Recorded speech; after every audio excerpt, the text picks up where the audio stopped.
Hello, ladies and gentlemen, and welcome back to Access All Areas. Today we are joined by two legends of the game, Cam Jordan and Freddie Clarke. Woo! It has been, I must say, it's been a while. It's taken me 6 takes to get the intro done. But in that time, in the break, our ladies became three-peat champions. Yeah, what about that? Woo! They're just unbeatable, aren't they? Yeah. It's impressive Leading stuff. the way, setting the standard. But I was down there, I was in the semi-final. I just always thought they were better, so... Just offering out autographs away. No. Please let me... You were bringing the energy, right? Just there as a fan. Just there... I was there working. But no, I was there as a fan. Came to the semi as a fan, loved it. Might have heard me screaming over the PA again, but they were brilliant. Tell you who was surprised to see at the semi-finals, actually, was the Weasley twins from Harry Potter. Yes. They were sat in King's Home. Gloucester fans, we know Love that. it, don't they? Didn't know they were shedheads. I've always known, but I've never seen them. That's the first time I've seen them acknowledged as Gloucester fans, which That's cool, seeing them there. This could elevate this show, actually, bringing them on instead of us two. To be Yeah, does the budget stretch? We could. budget stretch for multi-billion Are they not like pound films? It's not like There has been. It's not a Social Network where there's just one person, is it? They are genuine twins, Yeah, aren't they? there's a couple of them. But in the Social Network, are they twins, or is that just one actor playing both of them? So No, I know what you mean. No? You're thinking of Ronnie Cray, they're Crays. No, I'm not. No, Both. absolutely not. You're twins. No, you're talking about. I know the one you're on about. You're though. talking about Hardy plays both the Cray Yeah. twins. Yeah. But I'm talking about Social Network when there's the twins who row. Right, that the same the ones from bloke? Harvard. I don't know. That's what I'm asking. Oh, I'm asking right. is that. Yeah, it's hard, isn't it? Yeah. Should we move on? Yeah, anyway, sorry. Yeah, talk about AI. It's been AI. Got anything? I could put a sales pitch together. It's been a long break, hasn't it? Yeah. What does that look like for you? So I can't remember what the last game was. Cast your mind back to it. We're sat in third. Yeah. What have you done for the last 6 weeks? So we played Leicester in the last Prem game. We then went into a bit of a weird block. So we had the Prem Cup games. Firstly, we had the group games followed by the knockout games. Like you would have seen throughout all the team sheets and everything, teams took that very differently. Some teams went hell for leather at it, like Newcastle, who we actually ended up getting knocked out by. They went pretty full bore all throughout it. For us, we used it as a... Nice little squad players play, wasn't it? Yeah.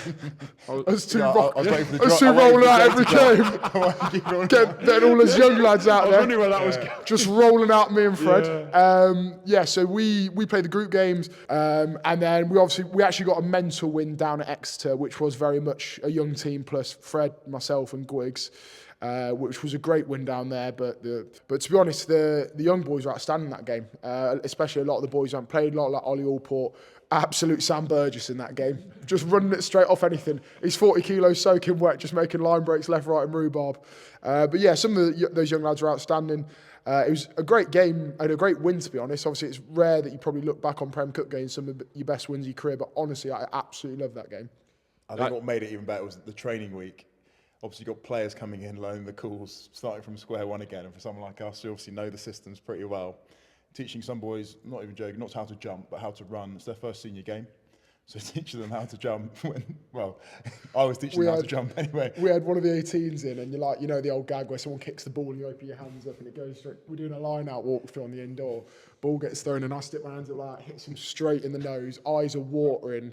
He's borderline tears. Feeling slightly bad, but literally can't stop laughing. Yeah. You do, you say, obviously you're a loud chuckler, you've had some big wins for the club. But if you think back to like your first outing, there's always a few players. I don't know, what would yours have been? Would yours have probably been at Leicester? Yeah. When you got your first run out for the first team in a Prem Cup game or whatever it was called back then. Who was the player you remember? Because there'd have been some which would now be you two. There will be some for everybody's career that you look at and go, God, I can't believe they're playing. That'll have been you two for that Exeter game. But who was yours? Yeah. It must have been someone for... Mine was a European game for Leicester. It was my first game. We played Cardiff away, and it was Genji was playing. And I was like, this feels cool to be playing with him, kind of thing. I think actually, ironically, by the time I got on, he was probably off the pitch. But I was on the Judy Dench. Let's get Genji off quick. Can I just be on just 20 seconds? We're rolling Cam on. Get Genji off. Get the big timers off. off. What about you, Fred? What about... Benetton at home. I came on 3 times. Came on for a blood within 10 minutes for Tom Savage. But yeah, the Man of Pacifica captain. Yeah, the Man of Pacifica captain. Yeah. Tomasi Savage. Yeah, still Tomasi, going, still trucking it. Still the car horse is still rolling out 80-minute performances. Yeah, Tom Savage came with him. Who would I think now? I played with them a lot of times, but John O'Fell was a big one. Jeremy Thrush for me, I learned a lot when I first came through. So yeah, those names jump out the sheet for me. It's cool.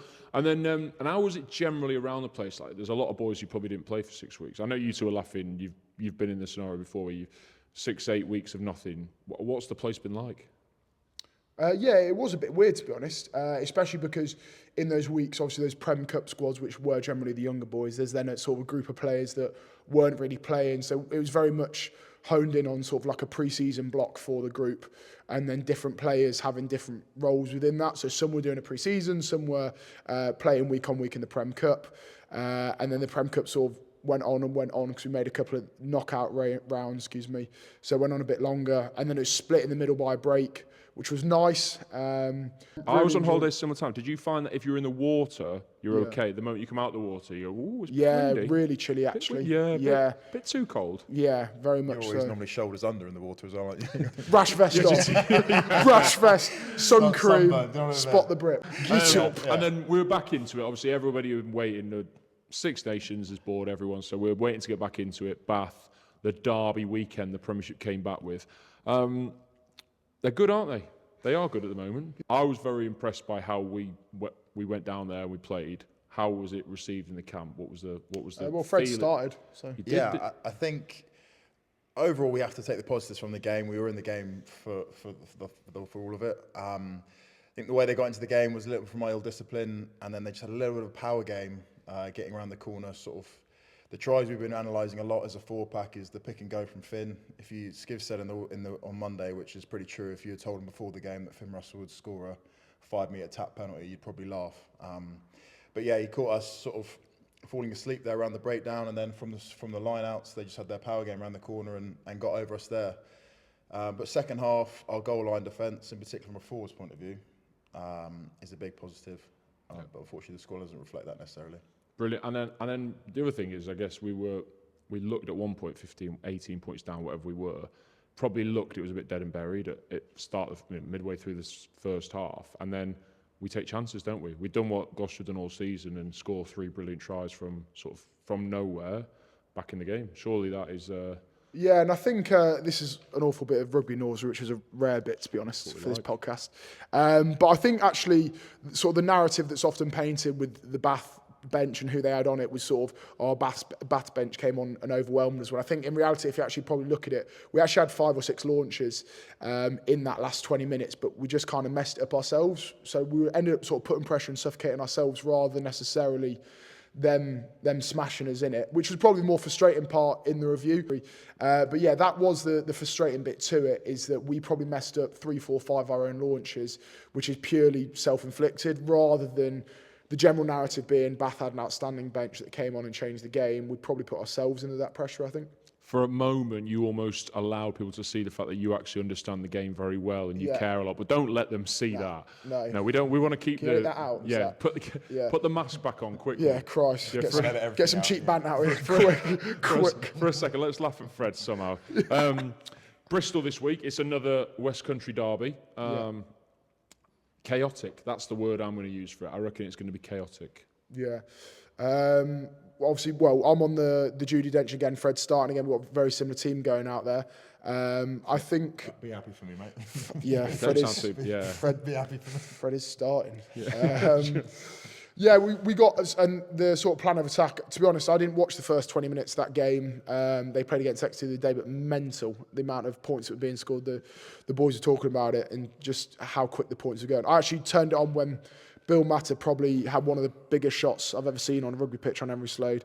Just turned off after that. I thought, don't need to see that. Seen all I need to now. Playing him next week. Hope he's tired by the last 20. He's taken out. Get all the good ones out of the way, bud. Yeah. You don't fancy them next week. I just thinking, imagine being at the back of that, watching that, thinking, I don't need that. I reckon it all happened in slow motion for him as well. It was amazing. See him out of the corner of his eye and thought, do you know what they were saying? It was actually a lovely ball by Slady as well. Yeah. Across the front. He got a brilliant pass away. He's classically trained. Yeah. Exeter had to put out an article saying that he's fit for selection because people were just getting ready for the funeral. I'm going to give you a couple of statements, right? And I'd like some discussion points around it. So, away ends, very topical. Away ends, yes or no? Do you want to go? I'm a yes. You like it? I think it's worth a trial. Yeah, I think when you come to an atmosphere like Gloucester, everyone sort of, as soon as one person starts to chant, everyone sort of buys in. But in an away pitch, away stadium, you may, hear sort of flutters here and there. So I'll be keen to see what it will be like. I'd say Stone Island compulsory. Got to get the badge in. Clobber or nothing. Yeah, exactly. Old school firms. Just fully, no, I think they will be good, as Fred says. It could help bring the noise. Do you think it'd be more like, not Stone Island, it'd be like, in rugby, more like, I'll show you my Ralph shuffle, Lauren. my shuffle, and you show like your Ralph. Shuffle and Ralph Lauren instead of Stone Island. Some great bits of kit. But yeah, I think it will be a good thing. As Fred says, you can end up getting drowned out being the away fans. So hopefully it should help bring that noise for the travelling team. And I think we're doing it against Sarries away in a couple of weeks. So hopefully that'll be a great time to see the shed on tour, so to speak. No, I was just saying, like, why not try it? Yeah. That's what we don't do in rugby enough. We're quick to say that's not rugby, but like when you go to play in Europe and we see like pockets of Gloucester fans, they're all making loads of noise. That is essentially the same, isn't it? Yeah. If that was just everyone together. So there will be a Gloucester player in the Lions squad. I reckon Tommy's going to make it. Yeah. He's electric every time he's in the Prem, home away at Kingsholm. Obviously, Wales are going through a tough slog, to be honest. So it's Got to pick someone Welsh, haven't they? got to fit the quota. Hey, someone, please, guys. Yeah. So we're going with a yes there, are we? Yeah, I think Thomas so. Williams on the plane. I might be a bolter. Some outstanding Prem Cup performances, actually. Yeah. The uncapped. Yeah. The uncapped bolter. Yeah. Well, funny you say that. Gloucester player tours with England this summer. I hope there's actually a few of us. Argentina. Us being Gloucester players. Us being Gloucester players. A few of us. Have you been told something? Yeah, just categorically not a chance. So this is who summer is tour. this? Summer tour to Argentina. Yeah. Which traditionally, when the Lions go, they normally take a few sort of outsiders. Rotated. Jamal went on one years ago. We found out. He? Yeah, he did. Yeah, He did, didn't he? did. Did he go on the Argentina one? 2017 was it? Yeah, he did go to Argentina. He wasn't allowed to train the last week because he was too dehydrated for his morning weed test. Really? Yeah, he was Give telling that that a this go. morning. Yeah. Who do you think? Who are you thinking? I hope some people who might fly under the radar sometimes. I hope like Seb Blake gets a shot. People who generally fly under the radar on the sort of the Premiership level, who are outstanding for us week in, week out. Seb Blake, Seb Atkinson does a bit. Clem. I think there are a few boys who could be sort of on that I borderline. think a lot of it depends on if Marcus and Finn Smith both travel. Chucky, yeah. Exactly. Charlie Like Atkinson. he's played a lot of A rugby, hasn't he? That's the sort of person. If they both go, they look to the next. I think he deserves to go. I think he'd be disappointed if he didn't. So I think he deserves it. Yeah. So we're saying yes. Hopefully, we're going to get a few on there. Yeah. Good. Second row is the hardest position on the pitch. Not second rows are the hardest. It is the hardest position on the pitch. Right, okay. Second rows are hard. Just Not ours. Not him. Yeah, I think no one ends up in the second row on purpose as well. People always start wider out. Fred kid himself as a back row for the first You would have started at second decade. row, surely. Yeah, you've got nowhere Your arms else. stop we working actually- below the elbows. We actually had this chat today. I did play fly half at Bristol Part 7s in under 18s. What was your position at school? Were you an 8 at school? All downhill. What's his name? from then. Thomas Flamont before Yeah, Thomas Flamont. Thibaut Flamont. Thibaut Yeah. He learned his trade from me at Loughborough Students. Do you know he played Loughborough Shoes flat? Oh, Christ, that fact gets reeled out every time. They forget to mention that he did a gap year in Argentina where he came back 40 kilos heavier and no one really... Don't worry about that, no. Yeah, no. What were we even talking about? Can't remember. Yeah. It's a good job I've got this. Oh, God. Second row being... Sorry, yeah. I don't think anyone ends up there on purpose, but you can't... There's a few lads out there that, like, you're 6'10", you're going to be a second row. Not that either of us are. There's a lad who's coming through the academy at the minute, or he's just signed up from school. I think he's 2 meters 10. Oh. So he's going nowhere but second row. But is he like a genuine one? You know, like, obviously, like, you're 6'6" and Fred's 6'6". Oh, right, yeah. Is he yeah. like a genuine... Yeah, no, 2 he's ginormous. Praying mantis kind of build on him. Oh, wow. Yeah, looking lethal. Wow. Built like a crane. What are you, Fred? What do you think? Because you've traditionally been a 6. Yeah. I still think you're a 6. I think... Is that... Do you know that? I still believe... Well, everyone's... I still believe Fred at 6 is... Maybe I've not adapted my game, but I've sort of moulded into more of a second row. Obviously, calling the line out was a big responsibility for me, going from a back rower Is it the toughest position in the game? I mean, scrums, I know props are with it, but scrums are hard work sometimes. We can admit that. You can't, back rows, you can switch off and scrum and have an easy day. Mauls, you're always in the thick of it. Do you know why I say it's one of the hardest? Is because nobody really cares. Yeah. So if you mess up lineouts, then everyone hammers you. If you take lineouts, I'm just going, that's That's what you're supposed to that's do. what you're supposed to do. Penalty, you expect to score a penalty, aren't you? And You also- are supposed to hit rucks and carry the ball a little bit. You, as a second row to stand out, you've got to make massive shots Yeah. and massive breaks. That's it. Because you could easily watch, depending who people believe, I guess, is the best player in their position. Some people say like Etzebeth is the best second row in the world. You could easily watch him play a game and not notice anything. Yeah. Like just because that's what a second row is. Obviously the noises will, but the general fan. You'd Yeah. know. You'd know. Kingsholm is the best place to play rugby in the league. Explore other options as well. You don't have to go with it if you feel there's other options. Yeah. Hot take, the league, I think that's pretty accurate, pretty up there. What do you think, I think Fred? once you go off what other people say across the league, a lot of them will say Kingsholm. Yeah. So I think sometimes you almost take it for granted how amazing it is, but yeah, I'd double down and say Kingsholm. They hate it and love it, I reckon, don't Yeah, they do. Yeah. A lot of I people. do take a big enjoyment out of the goal kicking before the start of the game. I think Freddie Burns was a great entertainer pre-game. He actually used to play up to it. Still gives you a chuckle. Yeah. Yeah. Like, As you're it was- warming up, it still gives you a If the chuckle 10 hearing it, doesn't it? they need to play up to it a bit more, but they never do. But it's normally a good little watch. Ladies and gentlemen, 2 stars of the second row, the hardest position on the pitch.